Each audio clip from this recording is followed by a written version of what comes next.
Halo semuanya, selamat pagi. Bagaimana kabar peserta hari ini? Kami berharap kabar peserta dalam keadaan baik dan semangat ya dalam mengikuti webinar ini. Eh, Kalau Suster gimana nih kabarnya? Pasti baik dong, Sina. Dulu mengucapkan selamat datang untuk para peserta webinar Day Province Foundation yang bekerja sama dengan Universitas Sanata Dharma. Hari ini tema webinar kita bertemakan Mental Health, Love, and Relationship. Dan kami juga akan memandu acara webinar pada pagi hari ini. Untuk pertama-tama kita akan mengucapkan syukur kepada Tuhan yang boleh memberikan kita kesempatan untuk berkumpul dalam ruang virtual ini. Ya, dan kami juga mengucapkan selamat datang kepada Ibu Yolanda selaku pengurus dari The Providencia Foundation. Dan kami juga mengucapkan selamat datang untuk pembicara kita, Ibu Indah Marheni. Dan tak lupa mengucapkan selamat datang lagi untuk para peserta webinar pagi ini. Ya, oh ya, Ya, Sina, tadi tuh gimana, Suster? kayaknya kurang pas nih ya kalau kita belum perkenalan ya. Tadi kan di awal aku bilang nih kita berdua akan memandu acara webinar pada pagi hari ini. Tapi ini kalau para peserta belum kenal kita nih Oh kurang iya. pas nih karena kan ada kata pepatah yang mengatakan nih ya, tak kenal maka tak sayang. Iya, terus harusnya makin kenal makin sayang gitu. Harusnya ya makin Bukannya kenal hilang makin rasa sayang. gitu ya. Ya curhat ya curhat. Mohon maaf curhat. Oke, balik ke perkenalan. Nama saya Francina Furak Junior, bisa panggil Sina. Saya alumni dari The Providencia Scholars dan partner Saya Suster Maria MASF, saya dari Prodi Pendidikan Agama Katolik Universitas Sanata Dharma. Saya juga salah satu scholars dari Presidensia Foundation. Nah, sebelum kita memulai acara kita, saya akan membacakan beberapa rangkaian acara yang akan kita tempuh hari ini di dalam webinar kita ya, Sina. Yang pertama, webinar kita akan dimulai dengan buka yang akan dipimpin oleh Saudari Helena.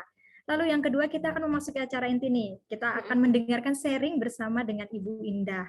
Lalu selanjutnya kita akan masuk ke sesi tanya jawab nih. Jadi teman-teman nanti perhatikan baik-baik ya pemaparan dari Bu Indah supaya nanti teman-teman juga mungkin bisa bertanya tentang masalah atau persoalannya dengan Bu Indah. Lalu selanjutnya kemudian kita akan memasuki acara closing statement dari Ibu Indah. Dan kemudian seluruh rangkaian acara kita akan ditutup dengan doa penutup dan juga nanti akan ada foto bersama. Nah, baik untuk mengawali webinar kita pada pagi hari ini, kita akan mengawali dengan doa pembuka yang akan dipimpin oleh Saudari Helena. Kepada Saudari Helena, saya persilakan. Baik, terima kasih Suster Maria dan Kak Sina. Selamat pagi, Bruder Sarju, Ibu Yolanda, Kak Ivan, pembicara kita hari ini, Bu Indah, serta teman-teman semua yang sudah hadir pada webinar hari ini. Saya akan memimpin doa secara Kristiani bagi teman-teman yang beragama lain, silakan menyesuaikan. Ya Tuhan, kami datang kepadamu dalam doa. Pada saat ini kami bersiap-siap untuk memulai webinar ini. Kami memohon agar Engkau memberkati acara ini dan semua peserta yang hadir. Kami berdoa agar semua yang hadir dapat menerima manfaat yang besar dari isi webinar ini dan memperoleh wawasan yang baru dan juga berharga. Bimbinglah kami dengan roh-Mu yang kudus dalam diskusi kami hari ini, agar kami dapat mendapatkan informasi dengan jelas dan bermanfaat, dan jadikanlah kita para pembicara dan juga peserta menjadi orang yang bijaksana dan juga rendah hati. Kami memohon juga agar webinar ini berjalan dengan lancar, aman dari segala jenis gangguan, dan kami memohon agar semua yang terlibat dalam acara ini tetap sehat dan juga kuat. Hingga namamu kami berdoa mengucap syukur, haleluya. Terima kasih. Terima kasih Helena telah memimpin doa. Nah, sebelum masuk ke acara inti, saya ingin menyampaikan tata tertib selama mengikuti webinar ini. Dimohon para peserta untuk memperhatikan dengan baik ya. Yang pertama, para peserta dimohon untuk mengaktifkan kamera dan menonaktifkan mikrofon selama webinar berlangsung kecuali jika diizinkan.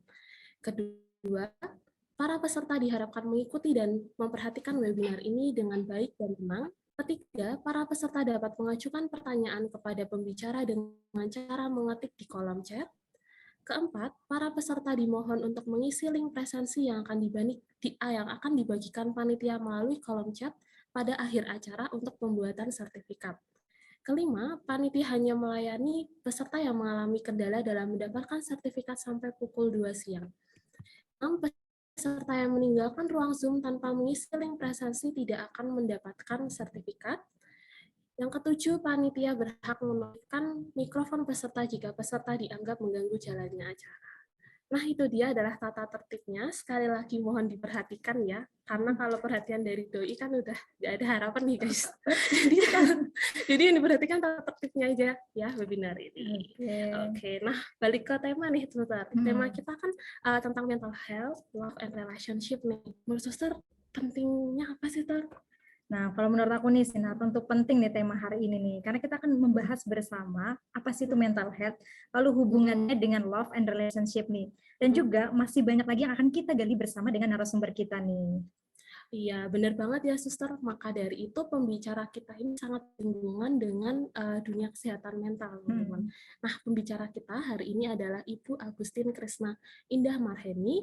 Beliau adalah seorang dosen bimbingan dan konseling di Universitas Sanata Dharma, dan beliau ini sangat aktif di berbagai kegiatan di Pusat Studi Individu Berkebutuhan Khusus Universitas Sanata Dharma, Pusat Layanan Konseling USD, konselor untuk beberapa lembaga, dan Bu Indah ini juga aktif dalam sebagai pembicara di bidang parenting, konseling, dan pengembangan kepribadian atau kesehatan mental. Nah, Sina dan teman-teman, di samping aktivitasnya yang banyak tersebut, Ibu Indah sekarang sedang menempuh studi doktoral di Fakultas Ilmu Psikologi dan Pendidikan Universitas Negeri Yogyakarta dengan konsentrasi bidang psikologi dan konseling anak dan keluarga dan pengembangan kepribadian. Nah, maka marilah kita dengarkan pemaparan dari Ibu Indah. Untuk Ibu Indah kami persilakan. Terima kasih Mbak Sina dan Suster Maria. Sebelumnya apakah suara saya bisa terdengar dengan jelas? Dengar jelas Ibu. Baik, terima kasih.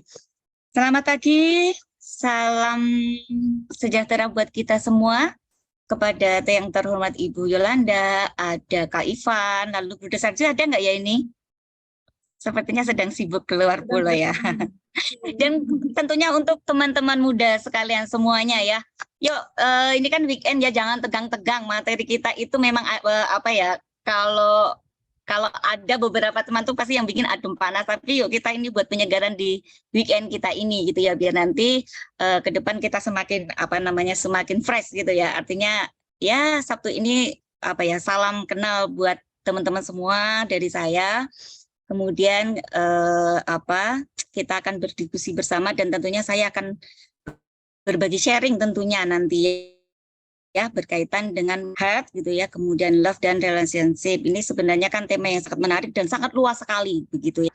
Nah, tidak usah berpanjang lebar, boleh saya langsung share screen saja ya, Mbak Sina dan Maria ya. Suster Maria. Ya. Silakan. Oke. Baik, apakah sudah terlihat dengan jelas ya? Sebentar, saya slideshow dulu. Ya. Baik, Bapak Ibu, Bruder Suster dan teman-teman sekalian, pada pagi hari ini saya senang sekali bisa bergabung kembali di acara yang sama ya, yang saya cukup lama ya, sudah tahun kemarin ya bergabung ya.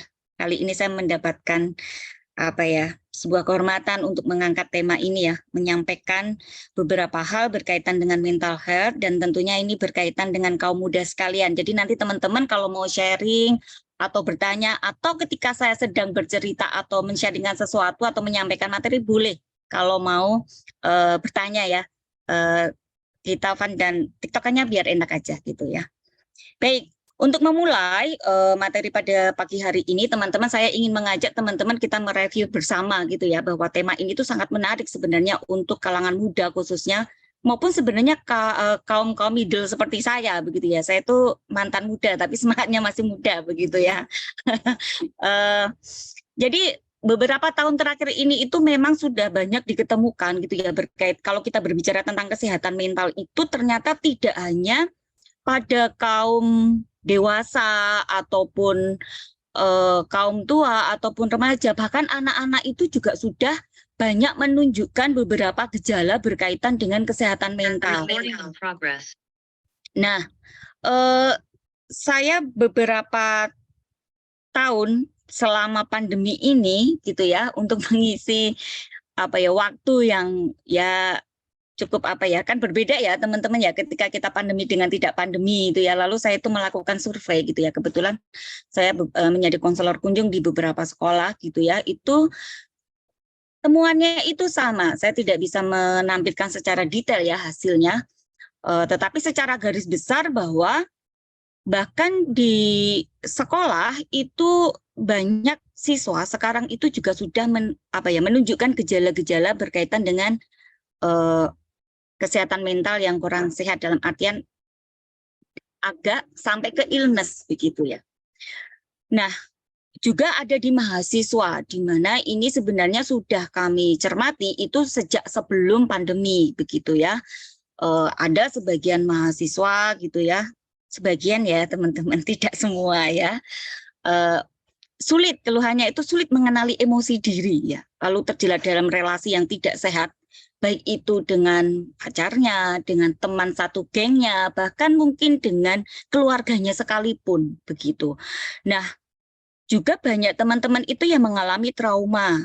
Bahkan trauma itu bukan karena dari keluarganya yang mungkin broken home atau masalah pacaran, tetapi juga dengan teman sepermainan juga.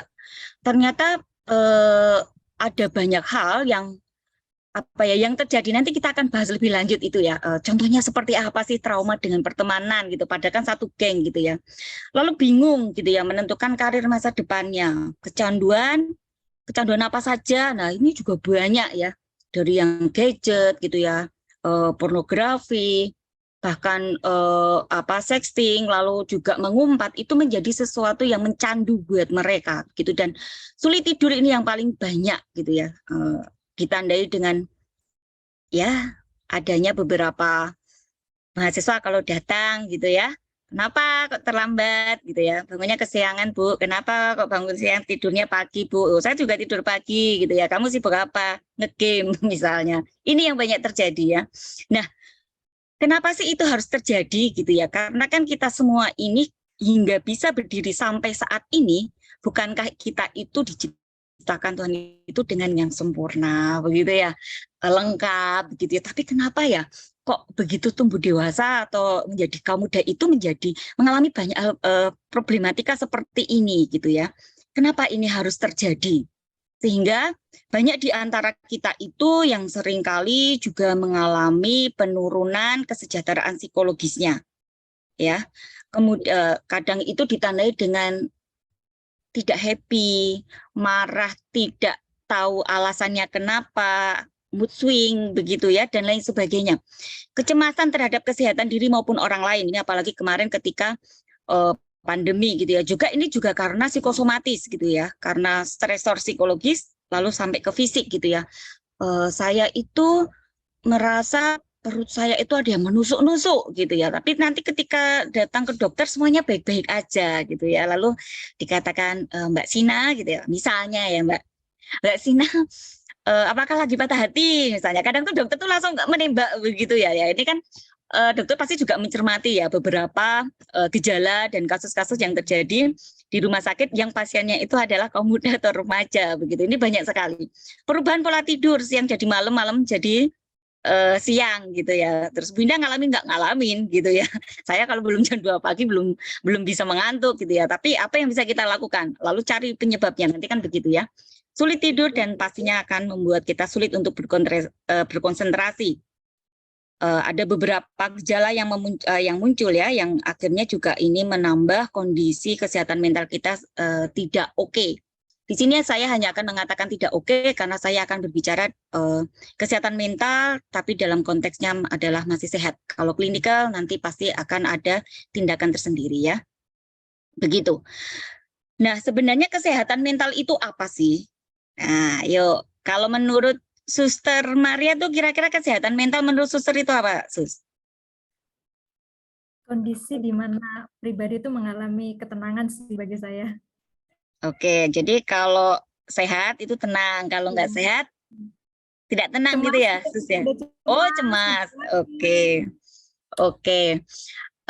Ada nggak ya dari antara teman-teman itu kalau kita mendengar kata kesehatan mental itu lalu berkaitan dengan segala sesuatu yang patologis begitu, yang dalam tanda petik sakit gitu. Ada nggak di antara teman-teman yang selama ini itu itu beranggapan ketika kita berbicara tentang kesehatan mental itu selalu berkaitan dengan yang kurang-kurang atau yang nggak enak terus gitu.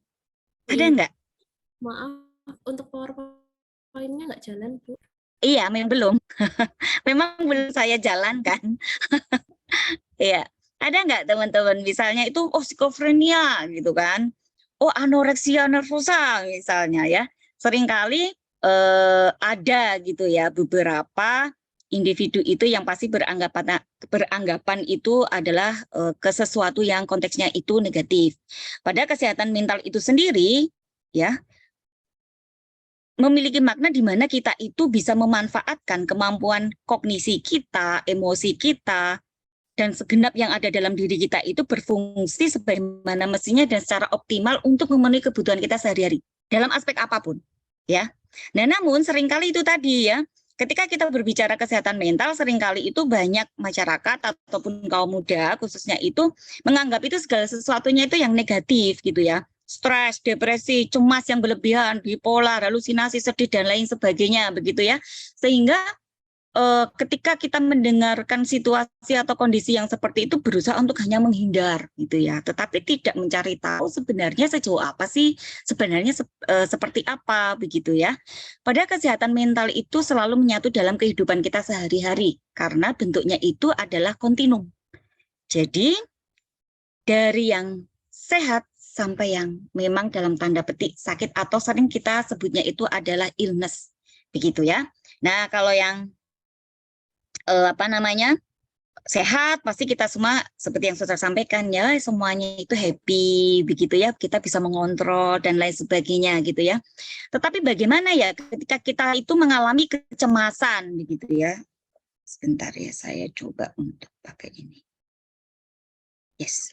Nah, misalnya itu kita mengalami kecemasan, apakah itu selalu mental kita tidak sehat, Bu? Sehat kok sebenarnya. Justru ketika kita itu bisa merasakan, aduh kok aku agak cemas ya, aduh kok aku agak nervous ya, itu menandakan kita itu sehat. Karena self-awareness kita itu baik gitu ya. Kita bisa mengetahui gejala-gejala yang ada dalam tubuh kita. Begitu ya. Nah, lalu akan menjadi ini sebuah dalam tanda petik perhatian khusus bagi kita kalau kita mengabaikan itu semua. Mengabaikan itu ya bisa jadi kita justru menuruti apa yang menjadi dominasi negatif saat itu. Kita terlalu cemas, nah kita menuruti rasa kecemasan yang berlebihan misalnya. Ya. Kemudian justru menjadi apa? Anxiety disorder misalnya ya. Jadi kalau setiap kali misalnya Suster Maria kan ini yang masih kuliah Suster Maria ya. Seringkali kalau mau presentasi itu misalnya mual-mual sampai benar-benar beser ke belakang gitu ya. Nah, ini kalau sekali dua kali kok ini jadi habit ya. Ini udah tanda-tanda ada mental yang tidak sehat dalam diri Suster. Tapi bagian mana? Apakah ini general? Tentu tidak. Di aspek tertentu. Nah, ini maka butuh asesmen nantinya. Jadi, kita pahami dulu bahwa kesehatan mental itu menyatu dalam diri kita ke setiap hariannya. Kadang kita itu sedang tidak oke loh ya. Misalnya saya itu sedang sedih. Kita nggak boleh sedih. Boleh dong, harus. Ya, tetapi akan menjadi sehat ketika kita bisa merasakan dan menikmati kesedihan itu sebagaimana mestinya dan sebagaimana porsinya. Itu lalu kita bisa mengoptimalkan apa menjadi kemampuan kita itu untuk keseharian kita menjadi lebih sehat. Nah, tidak akan menjadi sehat kalau kita justru menjadi budak atau kita menuruti hal-hal yang negatif tadi itu. Nah, ini tentu akan kita lihat contoh-contoh selanjutnya ya, teman-teman. Yuk, lanjut. Oke, saya off-kan dulu ya. Yap. Nah, mental dengan keadaan sehat itu tentu akan banyak ditandai dengan beberapa kondisi yang ada dalam diri kita. Ya, tentu kita akan memiliki dorongan untuk bisa produktif, baik itu fisik, psikologis, sosial, spiritual, dan seluruh aspek yang ada dalam diri kita. Sehingga apapun yang sedang kita alami, kita tuh tetap produktif. Yuk, siapa ya yang kalau misalnya skripsi atau tugas itu kalau papernya dicoret-coret. Jadi saya itu ketika masih mengajar ya, sebelum saya berangkat studi itu, saya itu kan kalau koreksi itu, kalau paperless ya, itu kan saya suka menggunakan tinta yang warna-warni gitu ya, karena ini keterbatasan mata ya. Jadi kalau sama hitam kan saya yang pusing.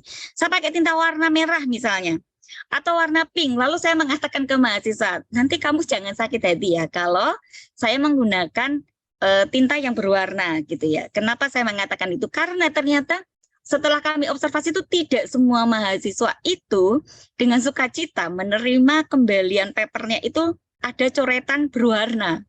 Jadi merasa tersinggung gitu ya, mudah tersinggung, sakit hati dan lain sebagainya begitu. Nah, kami mengupayakan untuk membangun komunitas atau lingkungan yang sehat, maka kami aware untuk itu, maka kami mencoba untuk memproaktif gitu ya, bahwa maksud kami dengan tinta merah itu apa maksudnya. Jadi biar tidak terjadi miskom gitu ya. Jadi ini salah satu cara sederhana saja yang bisa kami lakukan untuk tetap mempertahankan kesehatan mental mahasiswa untuk terus bisa merevisi koreksian kami dengan baik. Karena kalau tidak kita dampingi secara psikologisnya, hanya gara-gara tinta merah aja itu bisa menghilang, teman-teman. Yuk, siapa ya yang kalau dapat coretan gitu tuh untuk harusnya itu bimbingan tapi menghilang gitu ya. Lalu harus dicari dosennya. Kenapa mangkel aku udah lembur-lembur, ternyata itu kok coretannya masih banyak gitu ya. Merah semua, kadang coretannya gede digambari, apalagi kan saya suka menggambar gitu ya. Nah, ini tuh juga menjadi dinamika kami gitu ya ketika di kampus gitu ya. Nah, ada beberapa perilaku atau kekasan yang menjadi pertanda bahwa mental kita dalam keadaan sehat, yang pastinya kita akan lebih cenderung memiliki rasa bahagia itu lebih banyak begitu ya. Diputus pacar sedih Bu, iya sedih gitu ya, tetapi bisa langsung berproses gitu ya. Dia tidak langsung ya, tapi berproses untuk menikmati lalu memutuskan untuk bagaimana segera menjalani hidup ini tetap produktif gitu ya. Dikasih tinta merah ya enggak apa-apa, Jake yang benar seperti apa gitu ya. Wah, besok aku mau kuliah ketemu mantan ya enggak apa-apa, tujuanku ke kampus kan kuliah belajar gitu ya, bukan pacaran. Pacaran kan bonus misal begitu ya. Nah, jadi di mana kita itu bisa menampilkan juga perilaku yang adekuat. Tentu perilaku itu bisa diterima masyarakat secara norma yang sesuai gitu ya. Nah, apa sih sebenarnya faktor-faktor kesehatan mental gitu ya? Sebenarnya ada 3 faktor besar gitu ya. Yang pertama itu tentu ini berkaitan dengan sebentar ya. Ini saya matikan dulu aja. Dengan somatogenetik. Apa itu somatogenetik? Nah, di mana ini itu sangat klinikal sekali, teman-teman. Nanti kita tidak akan membahas ini lebih lanjut karena ini nanti pasti sudah berkaitan dengan psikiater, gitu ya.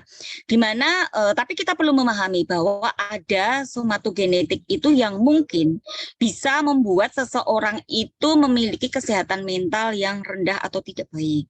Ya, jadi ini itu biasanya memang karena genetik biologis begitu ya, sejak dalam kandungan maupun ketika proses kelahiran ataupun setelahnya begitu. Jadi ini sangat biologis sekali. Maka yang namanya perkembangan individu itu kan dimulai sejak evolusi pertama kali. Jadi teman-teman nanti ketika sudah married gitu ya, resiko dari sebuah pernikahan kan punya baby ya. Nah, ketika masa reproduksi itu sudah dimulai gitu. Kita itu akan menciptakan individu yang sehat apa tidak. Itu sudah bisa dimulai gitu ya. Jadi ini menjadi wawasan untuk kita semua juga bahwa kematangan janin dalam kandungan itu juga bisa berpengaruh pada kesehatan mental janin nantinya.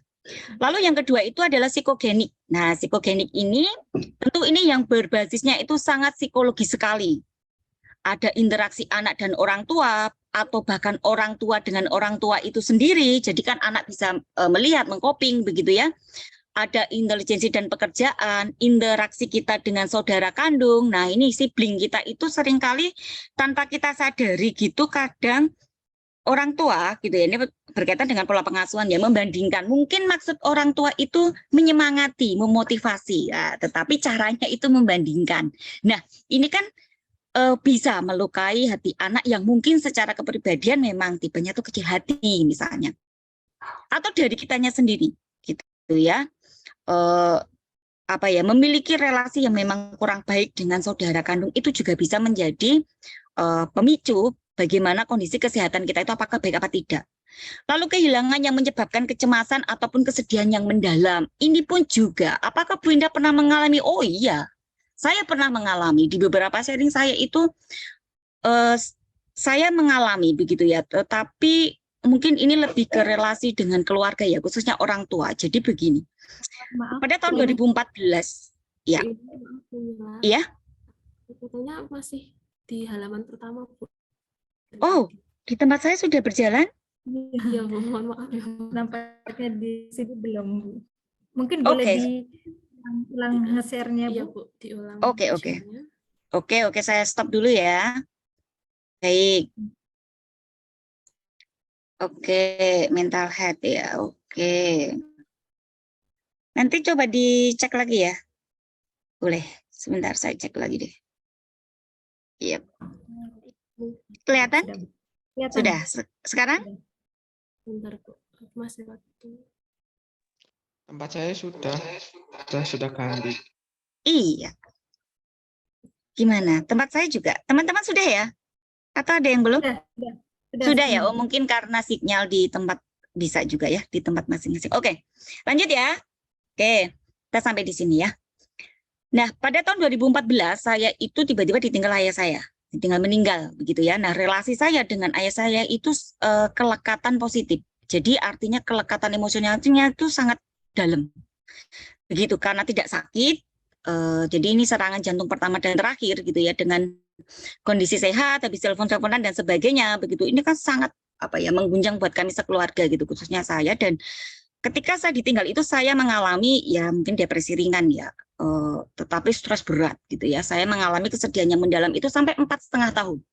Itu yang butuh benar-benar saya didampingi teman-teman saya yang psikolog, konselor gitu ya. Jadi misalnya tahun pertama itu hampir 6 bulan pertama lah ya, itu saya itu hampir setiap hari itu pasti ke makam. Jadi mau berangkat kerja itu ke makam dulu pamitan, pulang juga begitu. Lalu ya saya menganggap ayah saya itu masih ada gitu. Maksudnya itu meskipun ya sadar betul gitu ya bahwa kebetulan kan makamnya dekat gitu ya. Jadi itu betul-betul yang saya mencoba untuk menghargai beliau masih ada meskipun memang fisik sudah tidak bersama gitu ya. Lalu sampai tahun pertama itu saya tidak bisa datang ke tempat-tempat di mana saya itu sering datang bersama dengan beliau. Lewat jalannya aja, lewat rumah makan yang sering kami kunjungi, karena kami suka kuliner, itu saya nggak bisa. Saya sesak napas, saya menangis. Jadi sampai ke simptom fisik yang saya alami. Nah, mendengarkan kata father, ayah, bapak, papi, papa, itu saya tidak bisa. Saya pasti langsung ketika itu menangis, sesak napas, ya keringat dingin, itu yang saya alami. Lalu kan saya ada di sebuah klinik untuk konsultasi ya, konseling begitu. Jadi ketika saya itu mendapatkan konseling yang usia parubaya ya 60 tahun ke atas, saya tidak bisa. Jadi melihat punggung dari belakang aja itu wah saya udah termehe saya udah nggak bisa. Dan itu sampai ke fisik. Lalu saya selalu meminta teman-teman saya untuk saya referral. Jadi konseli saya itu saya referralkan ke teman-teman untuk mereka tangani. Dan kebetulan mereka juga kooperatif dengan kondisi saya. Kemudian saya menyadari kok saya jadi begini ya. Saya yang dulunya itu sangat introvert, tidak pernah marah, saya menjadi marah. Dan marah saya itu yang benar-benar ini bukan saya. Secara logika gitu ya, kalau Sina pernah ketemu saya atau beberapa teman itu kayaknya ada Gilia juga gitu, udah pernah tahu saya kok hanya seberapa sih, saya itu kan sangat mungil ya. Tapi ketika saya itu marah, ketrigger dengan adanya, misal ada nilai-nilai value hidup itu yang diajarkan ayah saya, lalu saudara saya itu tidak melakukan itu, saya itu langsung marah. Dan saya itu membanting barang. Kami itu kan di rumah itu kan masih ornamen Jawa gitu ya, semuanya kan jati. Jadi cewek kecil gitu ya, banting kursi jati kok bisa langsung pecah. Nah, itu kan udah di luar nalar gitu ya, tapi itu terjadi. Dan ibu saya sampai menangis, lalu saya jadi begini ya, saya nggak sehat gitu ya. Lalu saya berbicara dengan teman saya untuk saya minta didampingi untuk dikontrol. gitu ya. Saya harus realistis gitu ya. Nah, lalu saya berproses gitu ya, berproses hingga akhirnya yang awalnya setiap hari ke makam 2 hari sekali, seminggu sekali, 2 minggu sekali, sebulan sekali. Akhirnya sekarang berbulan-bulan baru bisa datang gitu ya. Itu saya lakukan gitu ya. Dan ini tidak mudah dan masih ada PR saya hingga saat ini adalah saya belum bisa datang ke tempat lelayu itu yang secara langsung. Karena pasti 5 menit pertama masih bisa senyum, 5 menit kedua saya sudah mulai sesak napas, sudah mulai keringat dingin gitu ya. 5 menit ketiga ya sudah saya udah nge-fly gitu. Jadi saya step by step harus belajar itu menerima kondisi saya.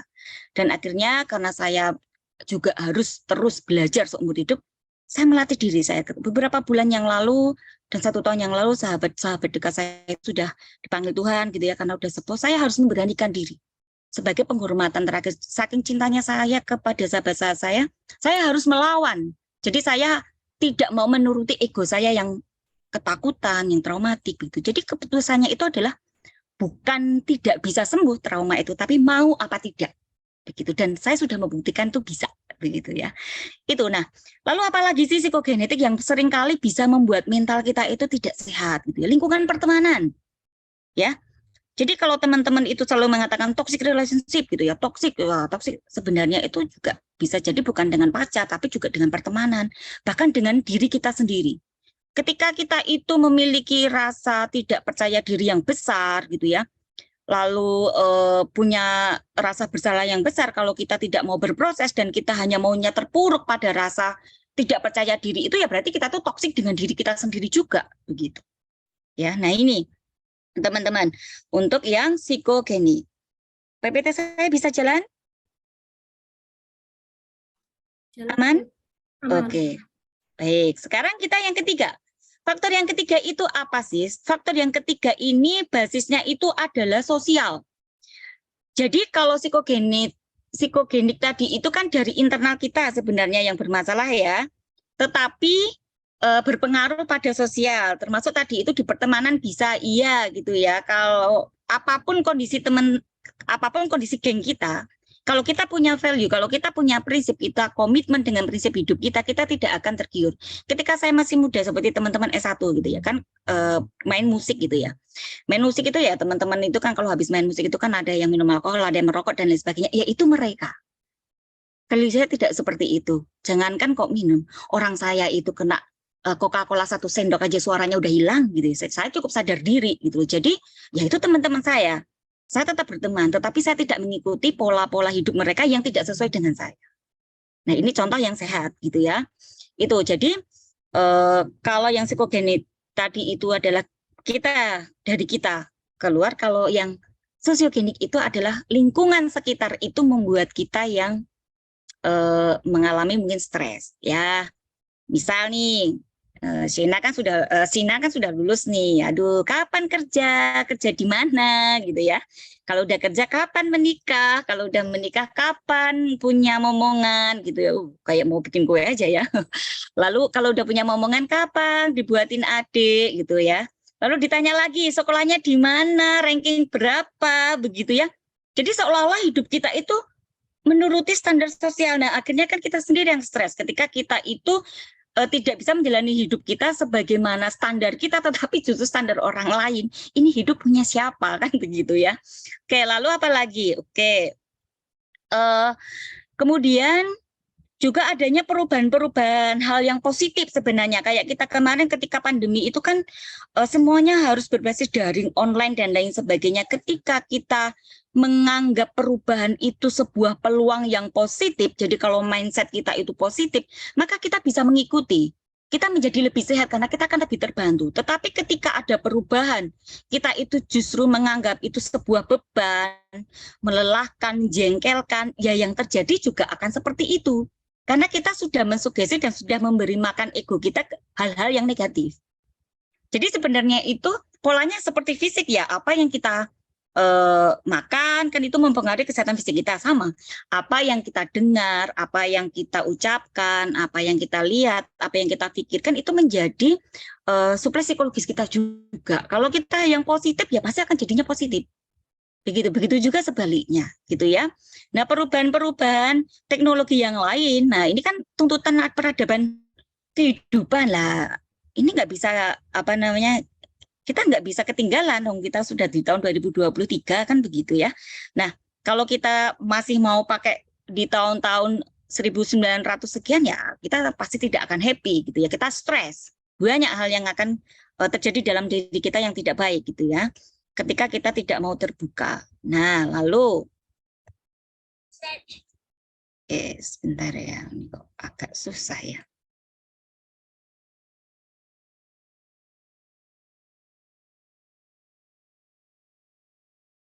Apakah sudah berjalan, teman-teman? Nah, ini. Iya. Sudah ya? Belum pindah slide. Belum pindah. Iya, slide-nya belum, tapi sudah ada tampilan kotakan? Sudah? Maksud Ibu slideshow? Ya, ada satu kotakan di mana saya mengatakan bahwa sangat memungkinkan penyebab gangguan kesehatan mental itu merupakan kombinasi dari ketiga faktor tadi itu. Namun, satu kategori sebagai penyebab utamanya. Jadi, misal ya, teman-teman ya, satu faktor penyebab utamanya itu psikogenik, di mana saya itu misalnya tipe orang yang konsep dirinya itu rendah. Begitu ya. Lalu, secara sosial itu kan pasti ada tuntutan sosial gitu ya. Tuntutan sosial harus begini gitu ya. Wah, usia sekian harus sudah menikah. Usia sekian tuh harus sudah punya anak misalnya, atau misalnya harus belajar mengoperasionalkan komputer, misalnya perubahan-perubahan kemana, padahal aku enggak bisa, aku nih gaptek misalnya. Saya punya konsep diri yang rendah misalnya. Saya punya self efficacy juga yang rendah, jadi keyakinan diri juga yang rendah gitu. Jadi saya selalu merasa aku nggak bisa karena kan aku tuh dari desa misalnya dan lain sebagainya. Nah, jadi apa yang terjadi di sosial ini akan menjadi penguat dari stresor atau kondisi saya yang tidak baik tadi itu. Jadi yang namanya kesehatan mental itu, misalnya kita ada gangguan kesehatan mental, bisa jadi penyebabnya itu multifaktor, bukan hanya satu faktor saja. Misal dari keluarga yang misalnya itu broken gitu ya. Broken itu kan tidak harus divorce ya, tetapi tidak harmonis saja itu kan sudah broken ya. Lalu membuat akhirnya apa? Membuat individu itu ketika bertemu dengan lawan jenis misalnya itu ya nggak pede, minder, atau bahkan berpikiran negatif gitu ya. Ya kenapa gitu ya? Saya memiliki pengalaman yang tidak baik gitu. Padahal tuntutan sosial itu adalah bisa teamwork. Ya, yang namanya di grup kelompok itu kan ya variatif gendernya ya, ada lagi ada perempuan gitu ya. Nah, ini juga berpengaruh gitu. Apalagi kalau ternyata ketika sejak dalam kandungan itu sudah tidak baik. Misal ada individu-individu yang memang sejak dalam kandungan itu tidak diinginkan. Bisa jadi lahir secara fisik itu normal, tetapi mungkin ada gangguan secara emosional. Itu juga bisa. Ya. Temperamen misalnya dan lain sebagainya. Jadi gangguan kesehatan mental itu bisa jadi terjadi karena multifaktor.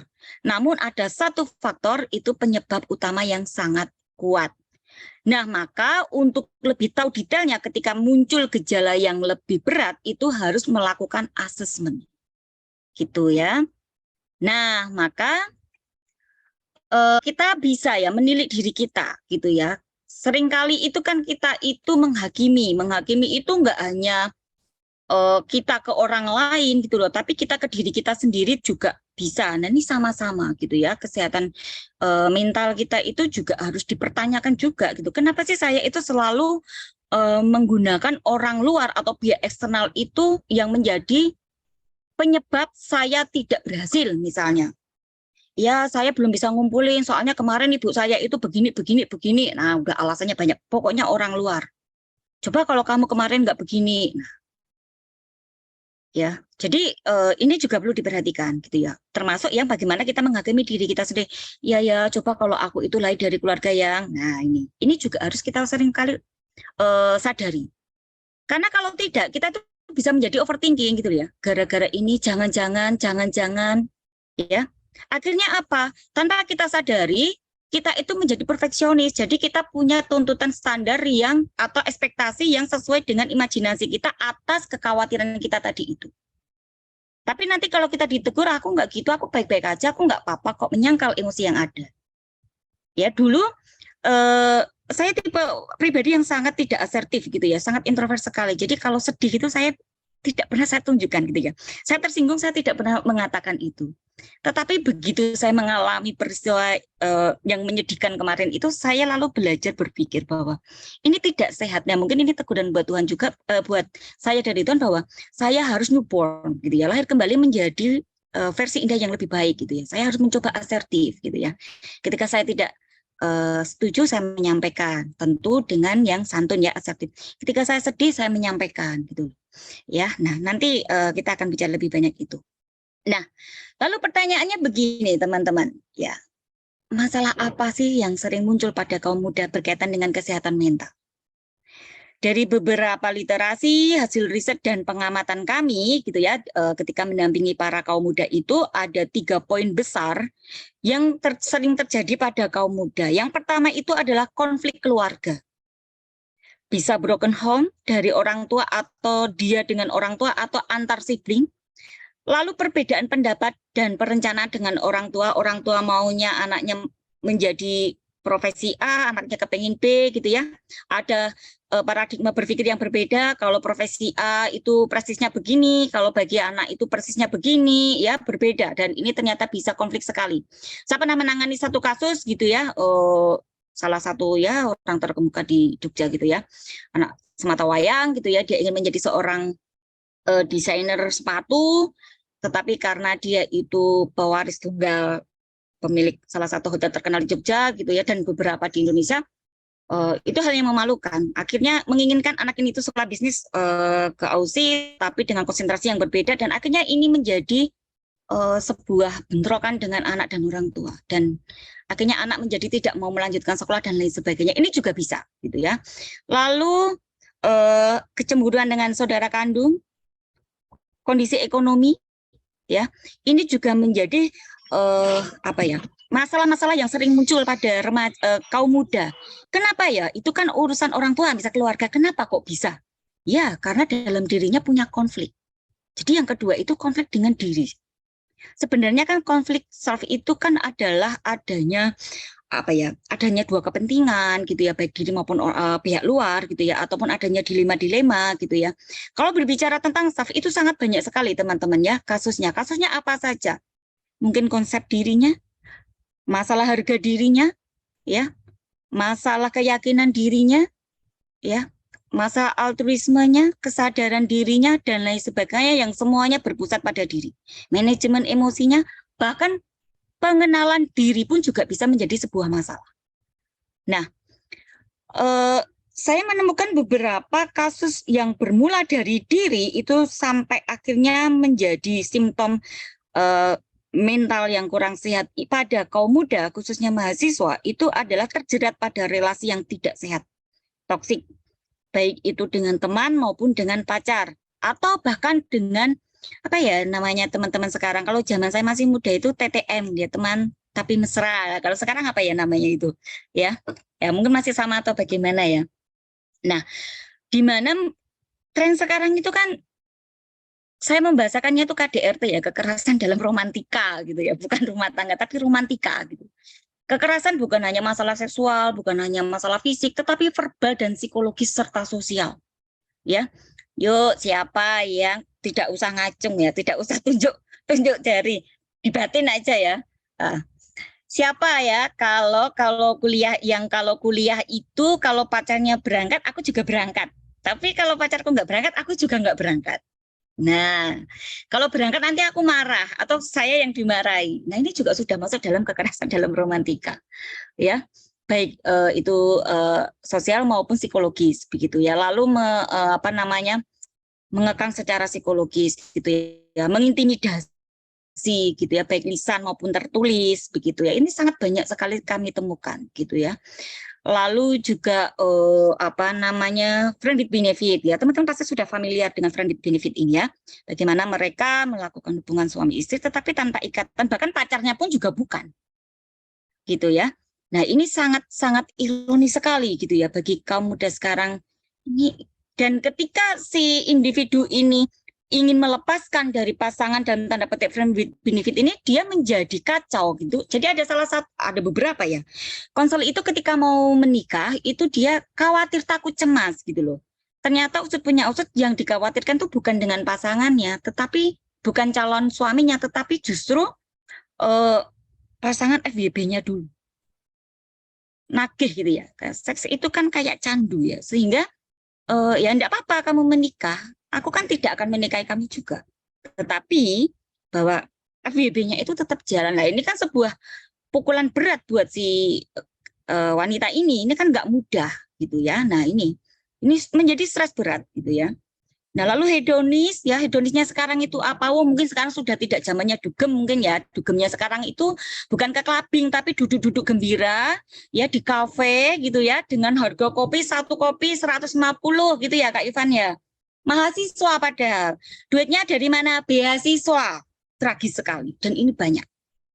Ya, lalu dari mana? Orang tua. Padahal orang tua kerja banting tulang mati-matian cari utangan. Gitu loh ya. Ini benar-benar terjadi. Teman-teman ya.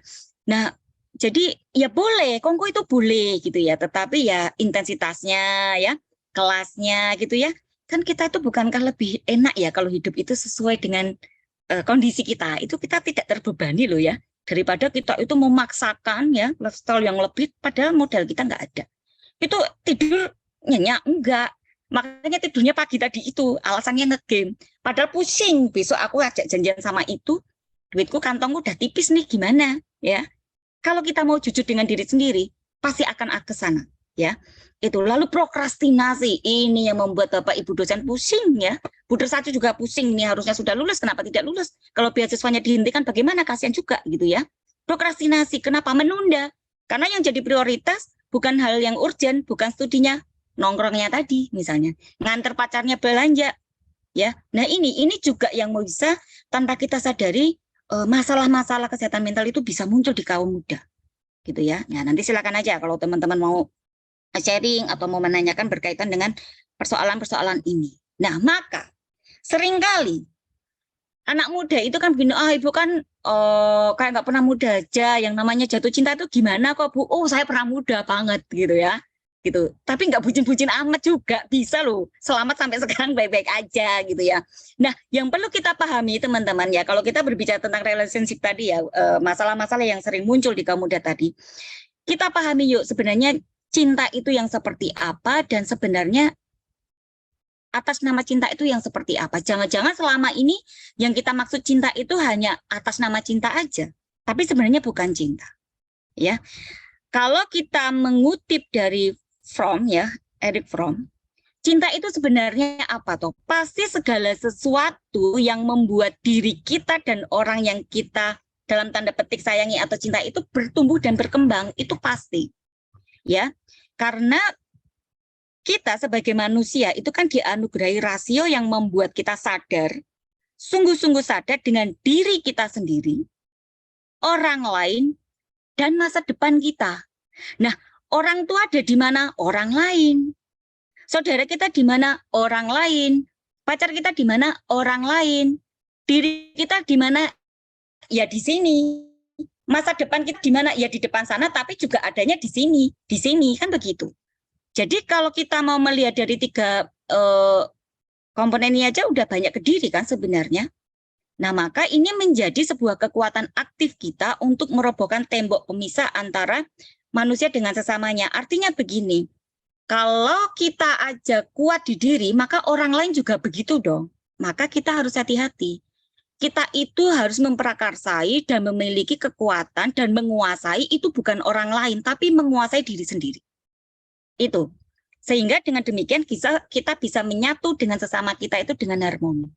Tapi yang terjadi selama ini itu apa? Menguasai itu menguasai pasangannya, menguasai anaknya, begitu ya, menguasai kehendaknya, salah gitu ya. Nah, ini yang seringkali menjadi salah kaprah gitu ya. Jadi seolah-olah kalau kita bisa menguasai partner kita itu sudah, ini cinta, kan aku sayang, pokoknya segala sesuatunya pasti di atas namakan aku peduli, aku sayang dan lain sebagainya, begitu ya. Nah, ini jadi dengan begitu kita pahami dulu ada apa sih di unsur-unsur cinta itu. Yang pertama ada perhatian, ada rasa hormat, ya, ada tanggung jawab, ada pengetahuan. Nah, kita perhatian nggak dengan pasangan kita? Perhatian, tapi mengekang nggak? Jangan-jangan kita mengekang. Kalau kita mengekang namanya bukan perhatian. Kita perhatian juga nggak dengan diri kita sendiri. Makna cinta kan begitu, ke diri dulu, baru ke orang lain. Ada rasa hormat. Hormat itu bukan takut. Wah, aku takut nanti kalau dimarahin pacarku tuh suka marah-marah. Nah, itu namanya kamu bukan menghormati dia. Saya lebih baik mengalah aja, Bu.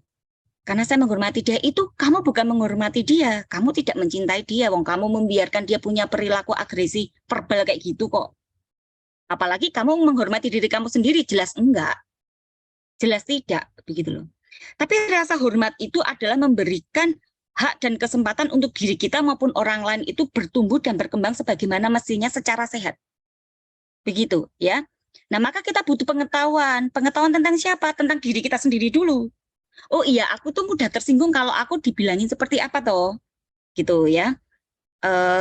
Aku itu sangat nggak bisa toleransi dengan kesalahan yang mana toh. Aku kalau marah seperti apa ya? Sudah sesuai dengan moral sosial belum ya? Aku menyalahi nggak ya? Begitu juga sebaliknya, wah pacarku itu kalau marah tuh kayak apa ya?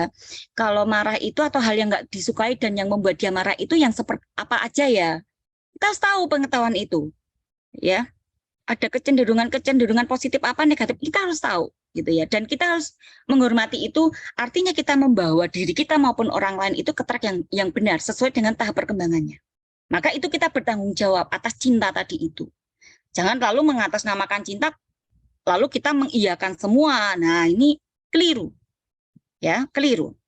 Nah, maka kita pahami, apa iya sih selama ini yang namanya objek cinta itu hanya masalah dengan pacar gitu ya? Tidak. Maka kemarin saya tanya, relationship yang dimaksud itu apa tuh sebenarnya?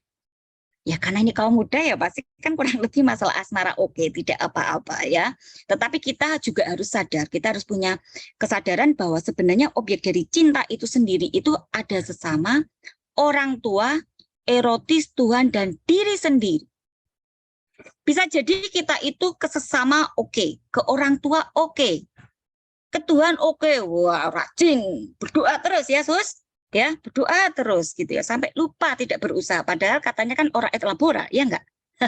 Ya, itu. Lalu ada erotis gitu ya. Jangan-jangan kita itu punya pacar tetapi kok tidak ada apa ya? Ketertarikan gitu ya secara seksual. Loh, itu boleh ya Bu? Ya boleh ya harus. Kalau kamu enggak ada ketertarikan secara seksual lah itu tanda tanya, kamu sehat enggak? Tetapi yang menjadi rambunya itu adalah batasan-batasannya, begitu loh. Tidak memiliki yora sehat, ya tidak sehat, tetapi terlalu berlebihan erotis seksualnya juga itu tidak sehat gitu loh. Jadi controlling. Nah, seringkali yang kita lupakan itu adalah ke diri sendiri. Gitu loh. Seringkali kita itu tidak sadar bahwa kita itu menjadi toksik untuk diri kita sendiri. Bunda pernah ngalamin? Pernah. Sampai sekarang sering kadang. Maksudnya sudah berkurang tetapi masih gitu. Misal ya. Daya tinggal di Jawa, khususnya bagian tengah, itu kan selalu gini ya, untuk menghindari konflik gitu ya, alasannya untuk menghindari konflik lebih baik kita diam, kan begitu, tidak merespon, tidak menjawab. Padahal di satu sisi, hal ini itu bisa mengakibatkan orang yang membuli kita itu terus-terusan melakukan bullying itu. Misal ya, saya itu mengolok fisiknya siapa, Maaf, ya. slide-nya tidak jalan lagi, Bu. Oh ya, teman-teman tidak jalan? Yang lain? Ya, masih di slide 9 kita. Masih slide 9. Wow. Saya ulang lagi ya. Oke. Wah, atau saya itu kedouble atau gimana ini? Kayaknya enggak deh. Sudah kelihatan? Apakah Masih di slide 9, Ibu. Oke, sebentar. Sekarang? Ya. Sudah ya? Seperti Oke. tidak perlu di slide show, Bu. Tidak usah di slide show aja? Boleh? Oke, boleh ya? Oke, baik. Kalau boleh, tidak saya slide show aja. Baik.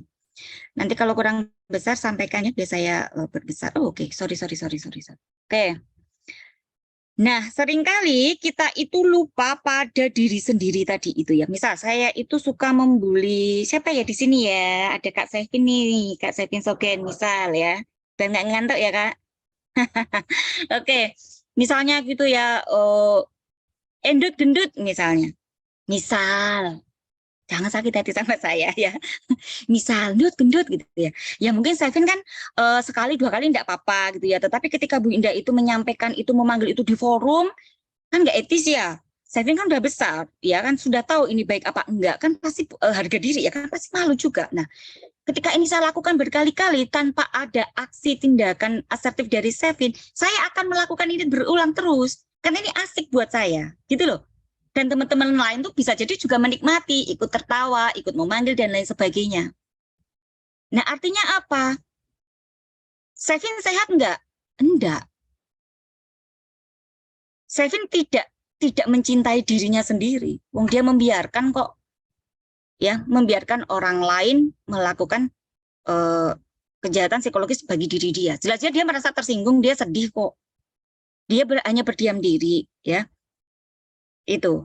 Ya, lalu menghabiskan waktu untuk nongkrong tadi sampai pagi padahal nggak ada hal yang bisa produktif. Oke lah kalau mau membicarakan proyek dan menghasilkan sebuah karya, oke.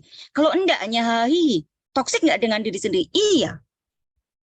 Dengan sengaja kok merusak masa depannya. Itu ya. Kembali ke cinta. Goalnya cinta itu kan masa depan. Itu loh. Jadi kita kadang lupa tentang ini ya. Itu. Nah, jadi ketika kita memaknai cinta, kita harus tahu betul sebenarnya energi cinta itu seperti apa, unsurnya apa aja, lalu sebenarnya objeknya siapa saja. Ternyata diri kita sendiri dulu. Itu ya. Nah, lalu sebenarnya apa yang bisa dilakukan untuk merawat kesehatan mental kita dalam sebuah relationship gitu ya. Oke lah kalau teman-teman menginginkan, oh dengan pacar, dengan kekasih, dengan gebetan, oke ya. Apa yang bisa kita lakukan? Cintai diri sendiri terlebih dulu secara utuh. Kenali diri sendiri dulu, caranya gimana? Apa yang bisa kita lakukan? Self-talk. Sebenarnya yang aku inginkan itu apa sih? Yang menjadi harapanku itu apa sih? Jadi semua yang basicnya diri itu kita tanyakan ke diri kita sendiri. Saya seringkali tes ke mahasiswa saya gitu ya. Misal saya bertanya, saya pinjam nama peserta boleh ya? Misalnya ada Kak Cindy nih, Kak Cindy Gupita gitu ya. Pernah nggak kamu itu Kak Cindy nih, pernah nggak kamu itu bertanya gitu ya ke diri kamu sendiri, aku besok kalau udah lulus, aku mau kerja, aku pengen menjadi wanita karir yang seperti apa ya? Kalau aku sudah menikah, aku ingin menjadi seorang istri yang seperti apa dan ibu yang bagaimana ya? Menjadi anak yang seperti apa dan bagaimana ya? Pernah nggak kamu meluangkan waktu kamu sendiri untuk bertanya seperti itu? Jujur Kak Sin, pernah nggak? Belum, Bu. Belum, nah kan belum ya. Helena Marta, pernah nggak Kak? Beberapa pernah. Beberapa. Sering nggak? Kamu update terus nggak? Kalau soal hubungan, iya. Oke, kamu update nggak? Kamu perbarui terus nggak? Kan dari remaja, usia 21, 20 kan selalu berubah-ubah ya. Nah, kamu memperbarui pertanyaan-pertanyaan itu lagi nggak? Iya, kadang berubah jawabannya. Oke, kadang berubah kan? Nah, itu loh. Kita itu kan dinamis, jadi kita harus selalu self-talk. Sehingga kita itu tahu mana yang menjadi konsistensi kita, ya itulah sebenarnya value kita atau hope kita. Tapi kalau yang masih berubah-ubah, berarti itu kita masih ada masa pencarian identitas diri. Dan inilah PR kita untuk sampai menemukan kestabilan itu. Sampai ke konsistensi itu. Sehingga kalian bisa menjadi seseorang yang punya karakter. Begitu loh. Itu, dan ini yang unik, tidak akan sama dengan orang lain meskipun seolah-olah sama tapi realnya pasti berbeda. Lalu kita tanya, tadi aku tuh kepinginnya menjadi yang begini-begini, tapi selama ini yang sudah aku lakukan itu sudah mendukung one study belum ya? Sudah menuju ke sana belum ya? Aku tuh kepinginnya ketika usia 25 tahun itu aku punya body goal gitu ya. Sekarang usianya udah 23. Lah, kenapa sekarang itu suka minumnya masih boba gitu ya? Misalnya mager, nggak pernah olahraga misal. Aku tuh kepingin menjadi pasangan itu yang bisa take and give misalnya. Lah, kenapa sekarang kamu itu kalau pacarnya nggak bisa jemput aja marah, ngamuk, diblokir dan lain sebagainya. Nggak bisa mendadak teman-teman. Segala sesuatu itu pasti butuh latihan dan ini menjadi karakter kita. Ya. Itu lalu kita evaluasi tadi kenapa kok harus di-upgrade ya, kita evaluasi sebenarnya selama ini yang aku lakukan udah mendekatkan diriku ke hope-ku atau belum, ke wants-ku atau belum. Jangan-jangan yang menurutku mendekatkan ternyata justru menjauhkan. Aku terlalu memprotek pasanganku, ternyata itu justru menjauhkan relasiku dengan dia karena dia merasa tertekan, misalnya.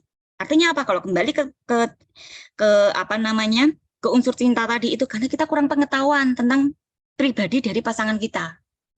Itu tadi loh. Jadi ketika merawat itu kita juga harus memahami tadi itu. Makna, unsur ya, objek dari cinta itu sebenarnya apa saja. Lalu lakukan hal terhormat sebagai upaya menjaga harga diri kita. Ya, bagaimana kita bisa dihargai orang lain kalau kita atau kita dihormati orang lain kalau kita sendiri aja bersikap tidak menghargai diri kita sendiri. Maka saya selalu menekankan gitu ya, ke semua mahasiswa cewek cowok sama aja, yang bisa menjaga harga diri kamu itu ya diri kamu sendiri. Gitu ya. Jadi kalau ada orang yang kamu sudah menjaga harga diri dan kamu bersikap hormat tetapi dia tidak melakukan hal yang sama, berarti masalahnya bukan di kamu tapi di mereka.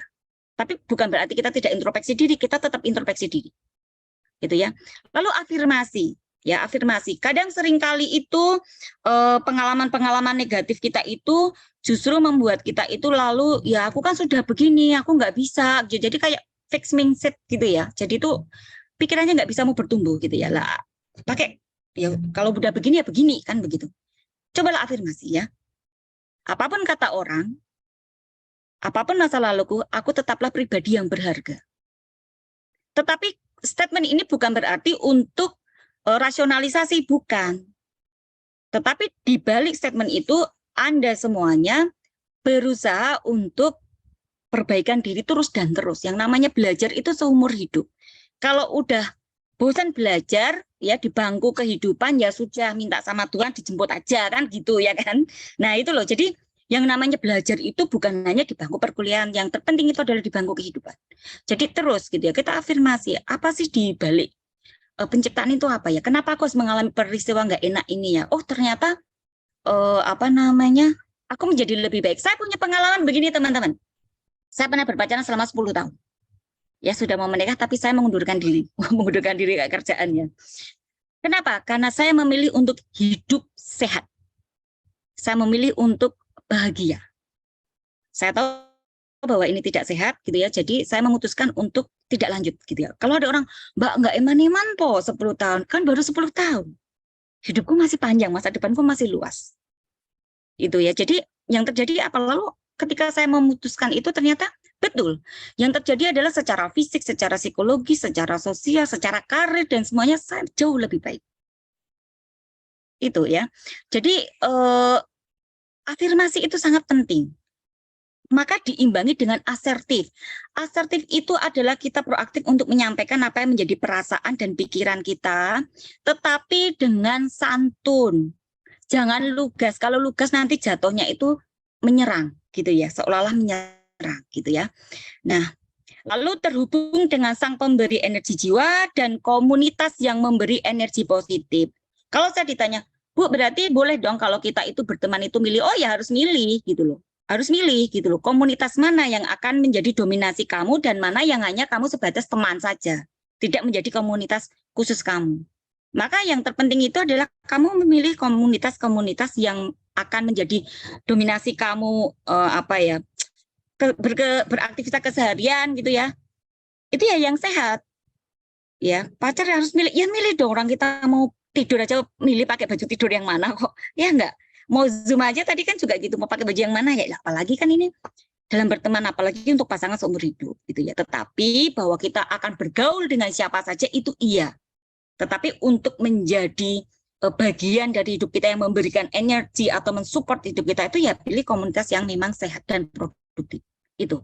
Lalu budayakan bersyukur gitu ya. Tidak mudah Bu, iya, latihan. Kita seringkali harus melihat saudara-saudara kita di luar sana yang jauh tidak beruntung dari kita. Teman-teman saat ini bisa kumpul di Zoom itu kan juga sebuah kebersyukuran gitu ya, sehat gitu ya. Kemudian ya nggak semuanya lah ya dapat kesempatan ini gitu. Ada yang pengen ikut aja, ternyata ada kegiatan lain misalnya ya. Itu. Nah yang kedua yang bisa kita lakukan itu adalah kita ingat teori cinta. Ada passion, intimasi, dan komitmen. Begitu ya. Oke, saya cek dulu, jangan-jangan saya sudah, wah tinggal sedikit lagi. Mohon maaf ya Kak, sebentar lagi akan saya selesaikan. Oke, ya, ada passionnya enggak kita itu? Karena yang namanya sebuah hubungan itu dua arah. Jangan satu arah ya. Seringkali anak muda sekarang tuh, saya tuh kadang mikir, duh, ini pasti ada kasus di bagian harga diri mereka. Jadi ada hubungan itu yang hanya satu arah atau sepihak. Yang sepihak itu sebenarnya enggak. Tapi kok mau Bu? Ya karena kasihan, karena memang punya misi yang lain dan lain sebagainya gitu ya. Maknai dulu, intimasi itu penting, tetapi juga harus tahu batasan-batasan yang sehat gitu ya. Mana yang mendukung, mana yang tidak mendukung. Jangan segala sesuatunya lalu mengatasnamakan cinta, ya lalu komitmen. Jadi kedua belah pihak harus sama-sama memang betul-betul komitmen untuk menjalani relasi yang sehat. Sehat secara fisik, psikologis, sosial, spiritual, dan lain sebagainya. Ya, lalu yang berikutnya yang ketiga,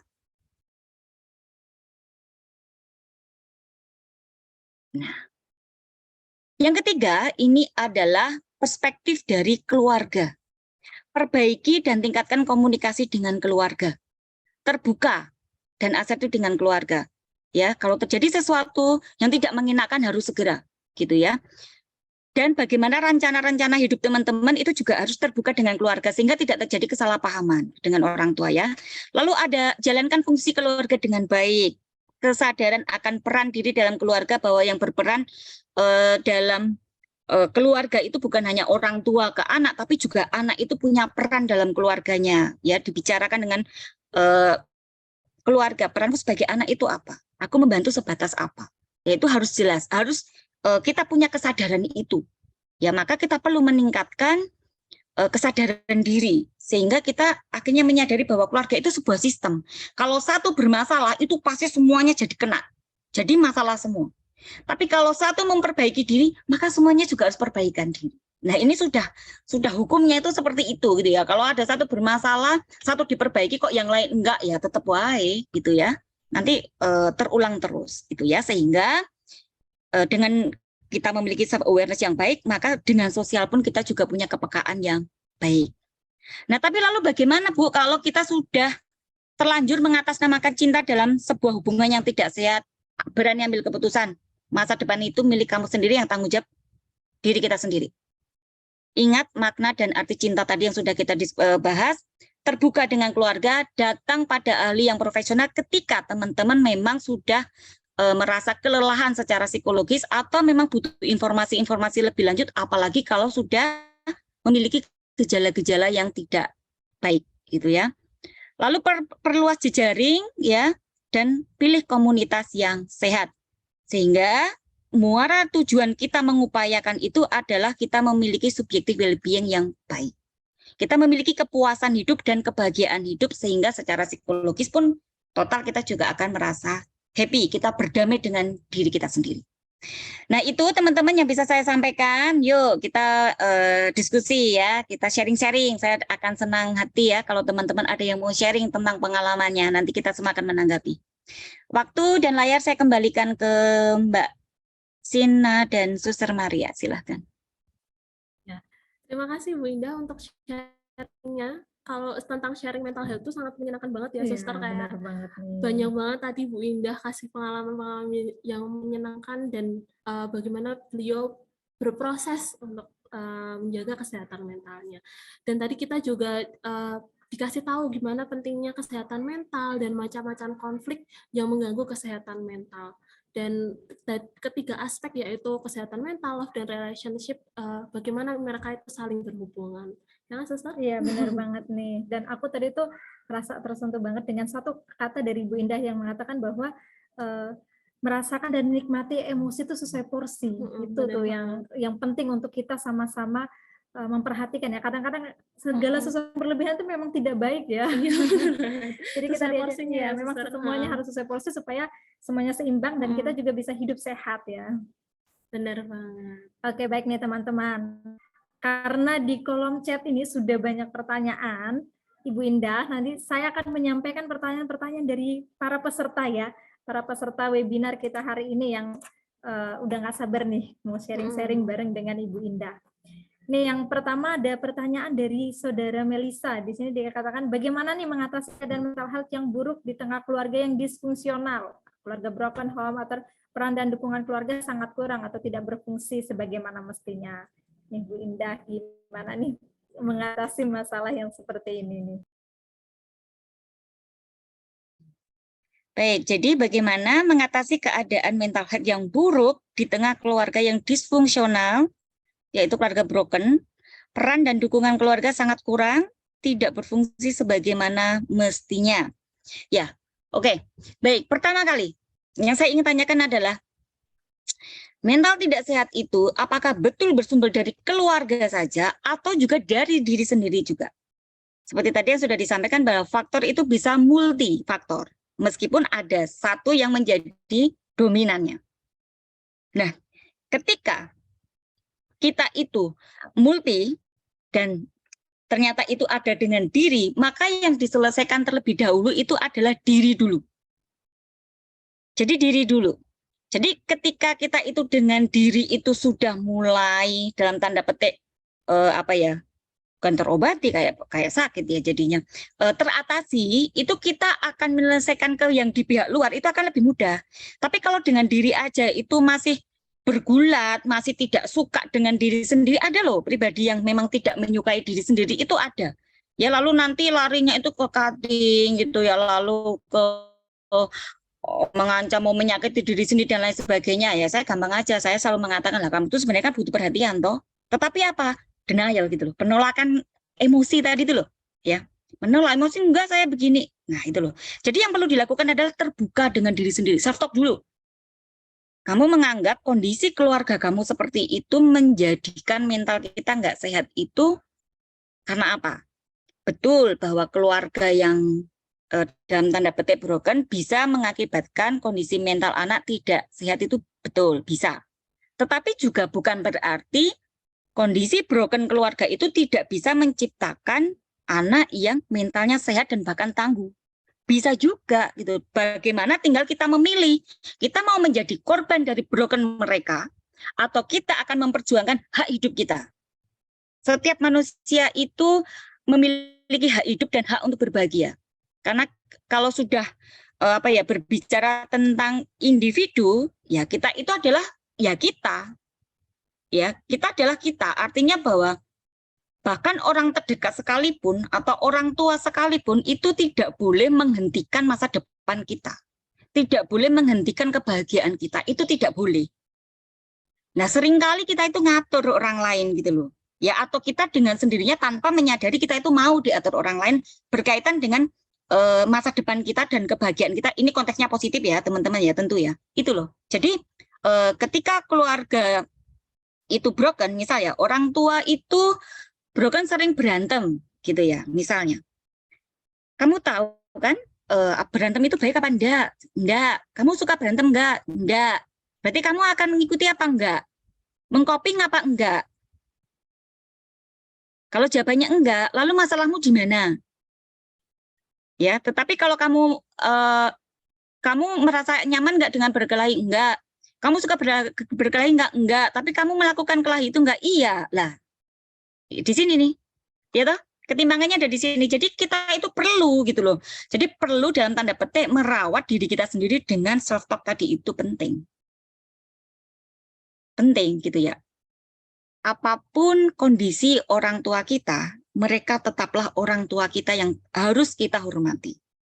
Ingat makna hormat tadi itu ya. Hormat itu bukan berarti kita takut loh, lalu kita mengikuti gaya beliau yang misalnya suka berantem, bukan. Menghormati beliau itu adalah memberikan hak beliau-beliau untuk hidup sebagaimana mestinya.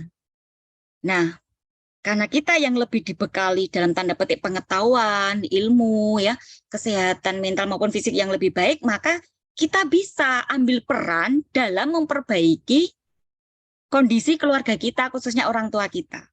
Kita yang proaktif untuk memulai berbicara. Bu, takut kalau langsung dikumpulin, loh jangan, dikumpulin nanti kayak mengadu, nanti jambak-jambakan ya. Artinya gini, seringkali kan kalau kayak di pengadilan itu gitu ya, orang mau cerai tiba-tiba dimediasi, ayo kelahi, nggak mau. Harusnya itu satu-satu dulu gitu kan, ditangani, kalau mereka sudah oke lah, baru dipertemukan kan begitu. Nah, kita bisa gitu ya, kita bisa lihat gitu ya, saya lebih dekat dengan siapa ya gitu ya.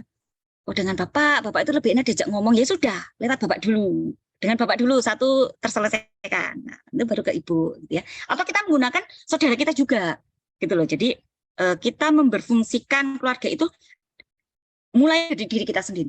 Jangan pernah berharap kebahagiaan itu dari pihak eksternal, itu jelas. Bahwa pihak eksternal itu berpengaruh, iya, tetapi penentu dan pengambil keputusan itu adalah diri kita sendiri.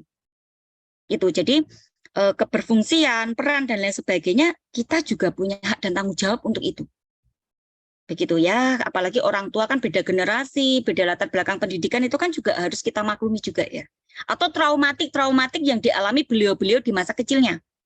Nah, kita harus memutus rantai itu. Begitu, dan mulai dari kitalah generasi yang baru yang akan menciptakan keluarga dengan mental yang lebih sehat. Begitu.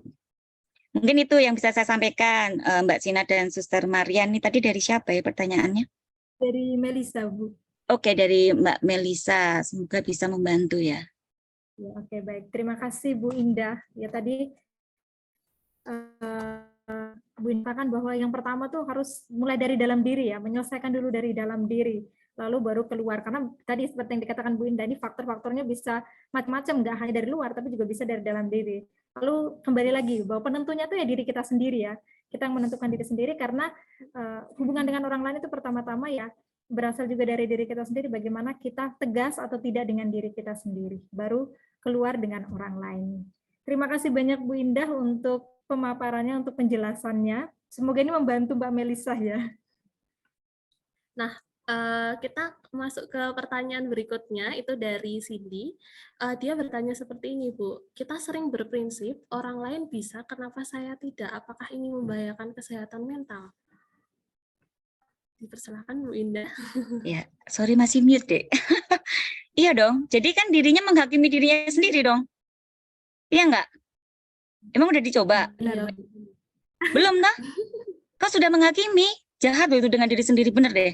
Maaf ya Bu Indah kalau masalah hal beginian memang agak tegas gitu ya, maksud saya membangunkan teman-teman gitu loh ya. Berarti kita jahat dengan diri sendiri loh, menghakimi. Enak aja Tuhan tuh menciptakan kita pakai akal dan budi dengan penuh cinta kasih. Enak aja kita tiba-tiba langsung menghakimi, aku kan nggak bisa apa-apa. Lah udah dicoba belum? Padahal belum. Ya, jangan-jangan bisa jadi ya teman-teman punya pengalaman yang kurang mengenakan. Misal ketika gagal dalam satu hal, lalu teman-temannya, alah gitu aja nggak bisa, lalu baper ya kan, bapernya kelamaan, tidak diselesaikan, lalu sekarang ada distract tertentu, jadi akhirnya muncul lagi gitu ya. Atau masa kecilnya pernah sering dibanding-bandingkan, begitu. Itu juga bisa mempengaruhi individu itu memiliki karakter yang selalu sering kali itu menghakimi diri sendiri itu tidak mampu gitu. Ya, kita memiliki fixed mindset itu akhirnya. Jadi untuk kita berpikir bahwa aku hebat ya, untuk afirmasi itu jadinya sulit karena apa yang menjadi habit dia itu adalah ya dia menjarakan diri dia sendiri gitu loh. Yang menjadi dominasi atas penilaian atau gambar diri dia atau konsep diri dia itu orang lain, bukan diri dia sendiri. Artinya apa? Diri kita itu tidak mengenali diri kita sendiri juga. Itu sedih gitu ya rasanya, kan yang punya diri ini kita, yang mengalami kita gitu loh. Kenapa kita menilai diri kita hanya dari satu pihak penilaian orang luar gitu loh. Kan itu artinya kita melihat orang luar, lalu kita kenakan, lah kita sendiri bagaimana, pernah nggak kita berproses? Misalnya ya, bahwa kegagalan itu kan sesuatu hal yang wajar gitu ya. Kalau dicoba lagi, kalau misalnya gagal, ganti, berarti memang bukan di situ potensinya gitu loh. Jangan-jangan juga itu juga bukan passion kamu juga gitu ya. Kita perlu banyak mencoba mumpung masih muda gitu ya. Kalau udah usia matang harusnya udah settle baru coba-coba lah, ini masalah. Pasti akan menimbulkan banyak masalah nanti di tahap perkembangan berikutnya. Kan gitu. Ya kan? Kalau misalnya wah ini nih apa anak SMA aja playboy gitu. Ya usianya baru kenal banyak lawan jenis bu biarin gitu ya. Tapi ketika dia udah dewasa dia sudah menjadi pria yang punya karakter dong gitu loh ya, punya prinsip kan. Gitu sih, jadi ya janganlah yuk ya, jangan kita menghakimi diri kita sendiri. Kenapa sih kalau orang lain bisa, saya nggak bisa? Pasti Anda punya cerita yang indah yang teman-teman akan apa ya berbalik. Akhirnya teman-teman yang akan ingin atau iri dengan kamu gitu loh. Wah dia hebat ya bisa gini. Aduh gimana ya, kapan ya aku bisa begini? Orang Jawa bilang itu wang sinawang gitu ya. Kayak gitu. Jadi artinya itu bahwa ya rumput tetangga itu lebih hijau kan begitu. Tapi sumbernya ke diri kita sendiri juga ya. Itu. Iya. Terima kasih Bu Indah. Berarti Cindy jangan jahat dengan diri sendiri ya. Tadi Bu Indah juga sering banget untuk kasih tahu di presentasi bahwa perhatikan diri sendiri baru perhatikan orang lain gitu. Oke. Kayaknya suster ada yang mau tanya lagi ini. Iya, Bu Indah, saya nih berangkat dari kasus yang bagi saya ya kurang masuk di akal saya sih, bagi saya ini ya, tapi nggak tahu mungkin orang lain mungkin mengalami yang lain lagi. Saya dalam satu diskusi kelompok karena kami harus mendampingi anak-anak dalam retret, jadi kami diajak untuk diskusi kelompok, kami sebagai tim. Lalu habis itu teman suster saya menceritakan gini, saya tuh punya anak asrama. Dia itu mengalami konflik di dalam keluarga, ayah ibunya bercerai, dan dia tuh tidak terima, tetapi dia tidak mampu mengungkapkan. Lalu karena dia tidak mampu mengungkapkan, lalu dia mengungkapkannya dengan cara yang bagi saya ekstrim nih. Karena dia mengungkapkannya dengan cara menyayat-nyayat dirinya. Awalnya saya pikir gini, apakah dia menggunakan narkoba? Biasanya kalau orang menggunakan narkoba kan ketika dia tidak bisa membeli atau apa, dia akan menyayat lalu istilahnya dia bisa isap darahnya karena di situ ada kandungannya. Lalu kata teman saya tidak, karena memang anak ini ya dinilai anak yang baik, anak yang ceria, tetapi dia menyalurkan emosinya dengan cara menyayat-nyayat dirinya itu. Lalu disambung oleh teman saya dan dia mengatakan, iya, Sister, saya juga mengalami itu. Saya kalau menyalurin emosi dengan itu, supaya mengurangi rasa sakit yang ada di dalam diri saya melukai diri saya untuk mengalihkan rasa sakit itu. Nah, itu gimana nih Mbak Ida untuk mendampingi orang yang seperti ini? Atau adakah tips-tips supaya bisa membantu mereka nih yang seperti ini? Baik, terima kasih Suster. Ini banyak sekali terjadi ya. Anak-anak atau remaja Suster? Usia SMP. Remaja. Oh, usia SMP. Baik. Begini, kenapa saya bertanya usia? Karena ini juga berkaitan nanti ada patologis apa tidaknya, begitu ya. Ada coping apa tidaknya, begitu ya. Karena memang ketika menyayat-nyayat itu kan ada hormon dalam tubuh, ya dopamin, endorfin itu kan muncul sehingga rasa sesak atau yang tidak nyaman dalam dirinya itu tergantikan dengan hormon-hormon tadi. Itu kalau secara biologis ya, tetapi secara psikologis alam bawah sadar dia itu mengungkapkan kemarahan itu sebenarnya tuh aku tuh mau diperhatiin gitu loh, itu sebenarnya tuh dia tuh butuh perhatian, butuh dimengerti, butuh diterima, gitu ya. Nah jadi bentuk mengekspresikannya itu seperti itu.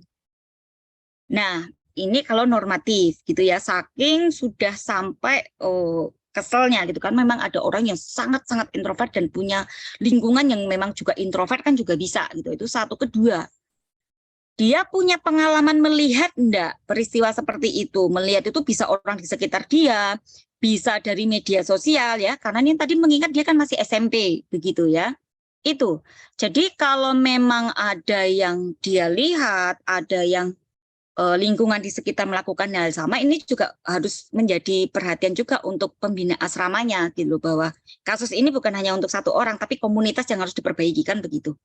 Lalu yang ketiga, ada nggak gejala klinikal lainnya ya, gejala-gejala klinikal yang lainnya kan tadi ada 3 faktor ya, yang sekarang kan klinis sekali, yang kedua psikologis, yang ketiga kan sosial. Nah yang somatologi itu tak ada nggak dari keluarga yang seperti apa? Karena kan memang kadang ada yang memang secara genetika itu ada yang ini ya memiliki kecenderungan temperamen gitu ya. Nah ini kan berarti perawatannya pun juga berbeda. Kita membutuhkan psikiater gitu ya. Memang harapannya kalau masih anak-anak itu bisa kita gunakan terapi behavior gitu ya. Tetapi kalau memang ada klinikalnya maka pasti paling tidak ada pendampingan yang menggunakan sebenarnya bukan obat ya, tetapi hanya suplemen yang untuk mereduksi dia lebih tenang, itu juga bisa. Begitu Suster. Jadi harus digali dulu gitu ya. Dia itu seperti itu, mengenal perilaku itu dari apa dan bagaimana. Kedua, yang perlu kita perhatikan itu adalah dia melakukan perilaku itu kalau ada persoalan apa. Saya yakin pasti tidak semua persoalan dia akan bersikap seperti itu.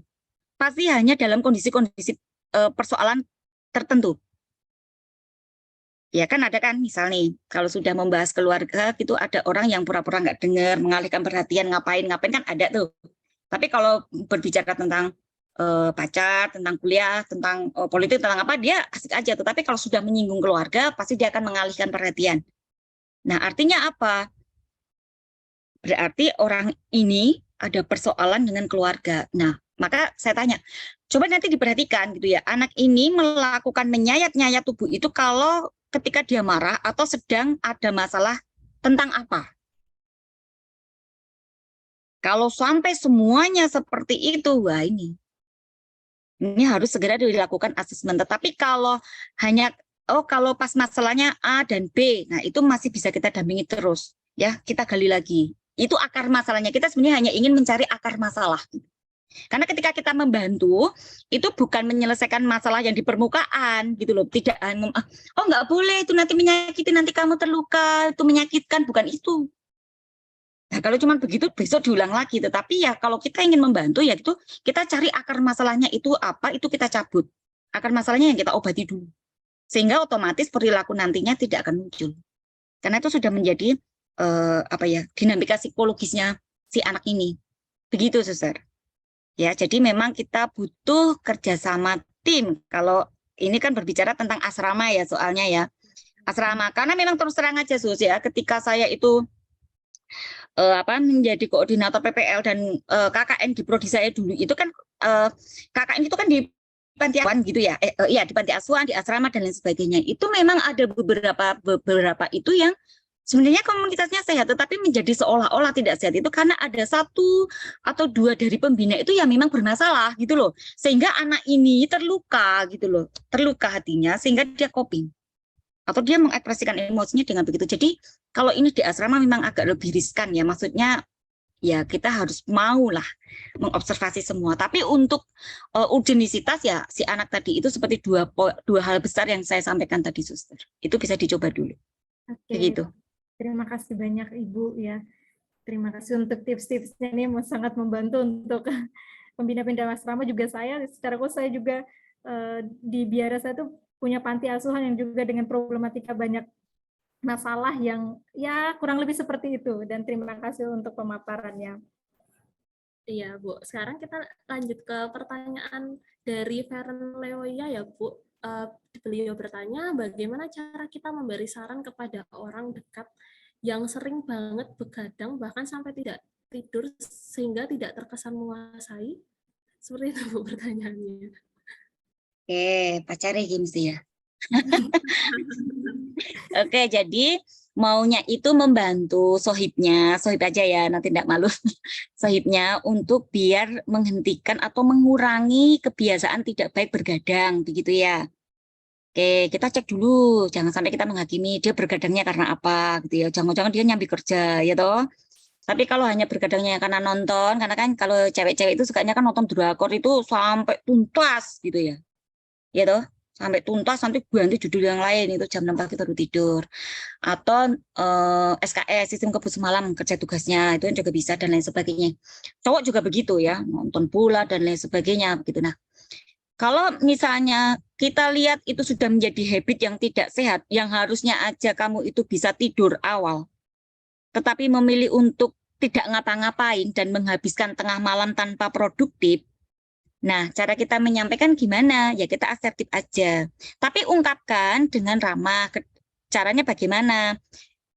Kita terima dulu. Jadi harga diri dia itu kita terima dulu dengan cara bagaimana kita menyampaikan bagaimana apresiasi perasaan kita ke dia. Aku tuh sayang banget deh sama kamu tuh. Aku tuh takut kalau kamu misal ya, apa sih yang kamu khawatirkan dengan pasangan atau dengan temanmu itu tuh apa gitu loh. Kamu sedih kalau temanmu atau pacarmu itu kenapa gitu loh. Nah, kamu sampaikan gitu ya. Ini kan sebuah apresiasi buat yang bersangkutan. Tapi ingat, cara menyampaikannya itu asertif, tanpa harus menggurui, tanpa harus menasehati, tanpa harus mendikte gitu ya. Kamu ya dengan gaya kamu, tetapi dengan gaya yang ringan gitu ya. Nah, kamu baru bisa menyampaikan. Dikurangi, jangan gini ya, jangan mengatakan jangan lagi tidur, nggak bisa. harus pelan-pelan. Yang namanya sudah mencandu, itu untuk berhenti itu pelan-pelan gitu ya. Saya dulu tuh kan candu kopi ya. Jadi kalau nggak minum kopi itu saya pusing. Pagi itu bangun tidur harus ngopi dulu, susu belakang akhirnya saya GERD gitu kan. Kena jantung juga. Jadi harus pelan-pelan dulu. Dari 4 ya 3, 3, 2, 2, 1 akhirnya enggak gitu. Nah sama. Bergadang juga begitu, step by step. Ya didiskusikan aja bersama. Yang artinya bahwa ketika kita akan memberikan sebuah informasi yang baik untuk dia, itu terima dulu. Jaga dulu harga diri dia. Jangan sampai dia merasa dijatuhin gitu loh. Apalagi kalau cowok, ya bukannya bias gender ya, tapi memang kondisi psikologis aja. Kita mencoba memahami kondisi psikologis. Bahkan perempuan pun juga begitu kan. Kalau langsung ditutup poin, pasti tersinggung kan begitu ya. Jadi kita terima dulu, beri apresiasi dulu gitu ya. Kita sampaikan dengan asertif gitu ya. Dengan bicara yang ringan, dengan yang penuh kasih gitu ya. Itu. Nah, tapi kalau sampai dia itu tidak mempedulikan dan bahkan dengan frontal menidakkan, ya sudah. Itu masa depan dia kok. Masa depan itu kan tanggung jawab dia, bukan tanggung jawab Anda. Betul kita punya tanggung jawab sosial, tetapi kita hanya sebatas apa sih? Kita hanya bisa memberikan itu seporsi kita saja. Kita harus menghormati dia. Karena itu hak dia, masa depan dia, tanggung jawab dia. Ya, kita jangan mengambil alih yang bukan menjadi tanggung jawab, hak dan kewajiban kita. Tidak. Lebih baik energinya kita gunakan untuk berfokus pada hal yang lebih positif dan produktif untuk diri kita ataupun dengan orang lain yang teman yang lain yang mungkin lebih bisa membutuhkan energi positif kita. Itu. Ya, karena kan kadang kita itu kan energinya tuh habis ya, tiba-tiba pernah teman-teman gini nggak? Aku tuh kalau habis ketemu sama Suster Maria itu walaupun hanya ngobrol makan bareng tapi kok pulang-pulang badanku capek banget ya. Pernah nggak? Nah, artinya selama kita ngobrol dengan Suster Maria itu nyedot energi positif kita, artinya Suster Maria hanya menebarkan energi negatif. Saya yakin yang ada di Zoom ini mahasiswa banyak sekali yang sering mengalami ini. Yakin saya. Boleh di voting nanti pakai Google Form ya. Betul loh. Ini lama-lama kan jadi traumatik, mau ketemu dia males, nanti dia juga gitu-gitu terus, nanti curhatnya itu terus, udah kita kasih masukan, nanti dia besok gitu lagi. Bosen aku dengernya, ya enggak? Lah kamu itu udah bosen, ya ngapain kamu dengerin, ngapain kamu ngasih perhatian ke arah sana, kan gitu. Ya sudah, itu keputusan dia, hargai. Tidak usah membahas itu lagi, bahas yang lain, kan begitu. Jadi kita yang pegang kendali, jangan kita dikendalikan mereka. Itu Suster.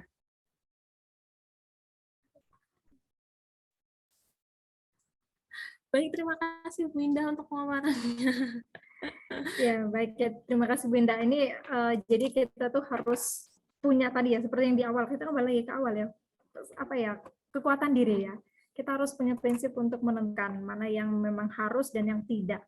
Itu memang harus bermula dari diri sendiri. Memang kesehatan mental itu bukan ditentukan juga oleh orang lain, oleh situasi luar mungkin memang menjadi faktor ya, tetapi diri sendiri itu juga menjadi penentu dari kesehatan mental kita masing-masing ya Bu ya. Baik, terima kasih. Nah, dan nggak terasa nih ya Ibu Indah dan teman-teman semua, waktu kita juga udah habis untuk sesi pertanyaan ini. Nah, kami mengucapkan banyak terima kasih ya untuk begitu banyak tips, begitu banyak masukan, juga sharing-sharing pengalaman dari Ibu Indah nih yang memperkaya kami. Dan selanjutnya di dalam kolom chat sudah disediakan link presensi dan link evaluasi nih.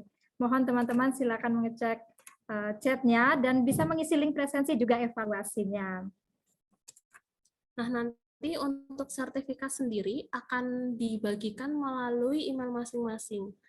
Panitia sudah kirim link atau belum ini? Dan Pak, nanti ketika teman-teman untuk mengisi link presensi, tolong diperhatikan nama lengkap dan email masing ya, karena supaya panitia nanti bisa mengirimkan sertifikat dengan tepat. Dan kami juga ingin mengingatkan bahwa panitia hanya melayani kendala dalam pembuatan sertifikat sampai pukul 2 siang. Jadi setelah selesai acara ini, mohon segera mengecek kotak masuk atau kotak spamnya. Dan kami juga memohon untuk para tidak membagikan link presensi ke orang yang bukan peserta ya. Dan setelah selesai acara sesi tanya jawab ini, kita akan ke sesi apa? Nah, kita akan ke sesi closing statement. Kepada Ibu Indah, saya berikan waktu dan kesempatan untuk closing statement memberikan peneguhan ataupun tips-tips untuk teman-teman di webinar pada hari ini. Untuk waktunya saya persilakan. Baik, Suster, terima kasih. Sebelum closing statement, saya ingin menyampaikan terima kasih kepada teman-teman semua, kaum muda sekalian ya, atas dinamika kita pada siang hari ini. Bagi pertanyaan-pertanyaan yang belum terbacakan dan terjawab, saya minta tolong kepada panitia untuk direkapkan dan dikirimkan ke saya. Saya akan memberikan jawabannya dan nanti akan saya kembalikan ke panitia untuk diberikan kepada peserta yang bertanya. Gitu ya. Lalu untuk closing statement-nya, baik, teman-teman, saya ingin menyampaikan bahwa tidak ada yang kebetulan dalam hidup ini, tidak ada yang sia-sia dan percuma dalam sebuah penciptaan, karena kita diciptakan dengan cinta kasih, maka tidak ada dan tidak boleh ada satu orang pun yang bisa dan kita izinkan untuk menghentikan masa depan dan kebahagiaan kita. Cintai diri kita, ya, cintai keluarga kita, cintai sesama kita dengan cara kita betul-betul menjadi pribadi yang sehat. Apapun kata orang, apapun masa depan, apapun masa lalu kita tetaplah pribadi yang berharga. Kita memiliki hak untuk bahagia. Maka yuk mari kita bersama-sama berproses, ya. Kita lahir kembali menjadi versi kita yang lebih baik. Kefas tetap Kefas, tetapi Kefas dalam versi yang baik gitu ya. Feren menjadi Feren, tetap Feren, tapi Feren yang jauh lebih baik lagi. Begitu. Terima kasih. Oh, satu lagi, Suster. Ingat, keluarga adalah tanah tumbuh kita. Libatkan mereka. Terima kasih. Oke, terima kasih banyak Bu Indah ya. Tadi kita diajak untuk berproses, juga lahir kembali ya, menjadi pribadi kita yang lebih baik lagi setiap harinya. Ini perjuangan terus-menerus ya, nggak hanya berhenti hari ini. Ketika kita selesai webinar lalu semuanya selesai aja, itu nggak mungkin. Kita berproses terus-menerus. Terima kasih Bu Indah untuk closing statement-nya, untuk penandasannya tentang mental health, love, and relationship. Sehingga kita ini juga semakin mencintai diri kita, juga memiliki relasi yang sehat dengan diri, juga dengan orang lain. Iya, benar banget, Suster. Dan seperti yang Bu Indah tadi katakan, jangan semuanya mengatasnamakan cinta ya, teman-teman. Dan jangan terlalu menuruti standar sosial yang ada. Ini hidup kita, teman-teman, jujur sama diri sendiri, sebelum perhatian sama orang lain. Iya. Mantap. Oke, sekarang kita akan masuk ke sesi foto bersama. Dimohon untuk para peserta menyalakan kameranya ya, bagi yang tidak ada kendala jaringan. Tunjukkan kameranya. Tunjukkan diri kalian masing-masing. Oke, kita tunggu ya untuk menyalakan kameranya. Oke, sepertinya sudah siap wajah-wajahnya. Oke, Suster. Kita ada 5 slide ya ini. Oke, tunjukkan kayak tunjukkan pesona kalian. Oke, kita mulai dari slide pertama. 1, 2, 3. Oke. Lalu slide kedua. 1, 2, 3. Oke, slide ketiga. 1, 2, 3. Slide keempat. 1, 2, 3. Slide kelima. 1, 2, 3. Oke, teman-teman. Kita sudah selesai sesi foto bersama. Dan berikutnya kita akan ke sesi apa, Suster? Kita akan menutup seluruh rangkaian acara kita ini. Ya, nggak terasa ya, kita sudah dengar sharing, juga kita juga boleh tanya jawab dengan Bu Indah, dan kita udah di penghujung acara. Dan kita akan menutup seluruh rangkaian acara webinar kita pada hari ini dengan doa penutup yang akan dipimpin oleh Saudari Bella. Kepada Saudari Bella, saya persilakan. Terima kasih Kak Sina dan Suster Maria atas kesempatannya. Teman-teman semua, mari kita berdoa. Doakan saya pimpin secara Katolik yang hanya bisa menyesuaikan sesuai dengan kepercayaan masing-masing. Dalam nama Bapa dan Putra dan Roh Kudus. Amin. Selamat siang ya Bapak. Terima kasih atas berkat-Mu pada kami dari malam hingga pagi hari ini, dan siang hari ini kami bisa menyelesaikan webinar kami dengan baik. Bapak, sebentar lagi kami akan melanjutkan acara kami masing-masing setelah dari awal hingga pada akhirnya. Amin. Dan pada Bapa dan Putra dan Roh Kudus, seperti pada permulaan, sekarang, selalu, dan sepanjang segala abad. Amin. nama Bapa dan Putra dan Roh Kudus. Amin. Baik, terima kasih untuk Bella telah memimpin doa penutup. Dan ya, Suster, kita sudah berada di akhir acara ini. Benar-benar di penghujung acara nih. Kayaknya kita dibatasi oleh waktu dan kepercayaan ya. Suster. Enggak, kayaknya kalau di sini cuma waktu Iya, aja nih waktu ya, membatasi oke, kita oke, ya. oke. Udah Tapi tetap kayaknya satu. nggak kerasa ya, Suster. Iya, tapi. nggak kerasa nih, karena tadi kita banyak dengar pengalaman dan seru banget sih bagi saya. Ini pengetahuan banget nih. Iya, nah sebelum mengakhiri ini kami atas nama panitia mengucapkan terima kasih kepada Ibu Yolanda dan Bursa Salju yang telah menyelenggarakan webinar ini, dan kami juga mengucapkan terima kasih untuk Ibu Indah yang sudah menjadi pembicara pada webinar kita hari ini. Ya, dan tak lupa juga kami berterima kasih kepada seluruh peserta yang mau meluangkan waktunya untuk mengikuti webinar kita pada pagi hari ini sampai siang ya. Nia.